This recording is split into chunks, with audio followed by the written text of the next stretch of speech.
ফাল্গুনী দোল পূর্ণিমা উপলক্ষে জয়পুরহাটের আক্কেলপুর উপজেলার গোপীনাথপুর ইউনিয়নে অনুষ্ঠিত হয়েছে ঐতিহ্যবাহী দোলযাত্রা। প্রায় ৫১৭ বছরের পুরানো গোপীনাথজিউ মন্দির প্রাঙ্গণে ধর্মীয় উৎসব ঘিরে ভক্তদের ছিল ব্যাপক সমাগম। দেশ বিদেশের বিভিন্ন জায়গা থেকে বিভিন্ন ধরনের লোক।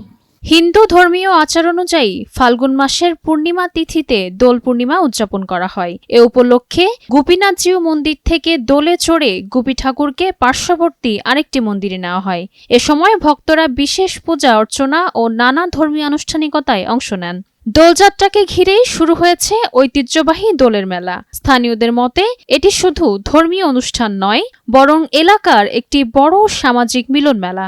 মেলায় গরু মহিষ সহ বিভিন্ন গবাদি পশু কেনাবেচার পাশাপাশি রয়েছে কাঠের আসবাবপত্র, কৃষি উপকরণ এবং গৃহস্থালির নিত্য প্রয়োজনীয় সামগ্রীর বিপুল সমাহার।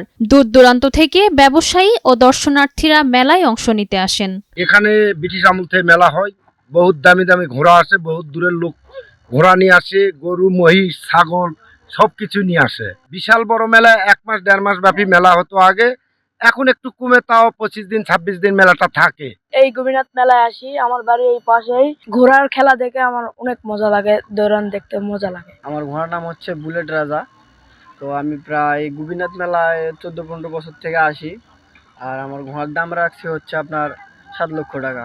আয়োজকরা জানান, শান্তিপূর্ণ পরিবেশে উৎসব সম্পন্ন করতে প্রয়োজনীয় সব ব্যবস্থা নেওয়া হয়েছে। স্থানীয় প্রশাসনের পক্ষ থেকেও করা হচ্ছে সার্বিক সহযোগিতা।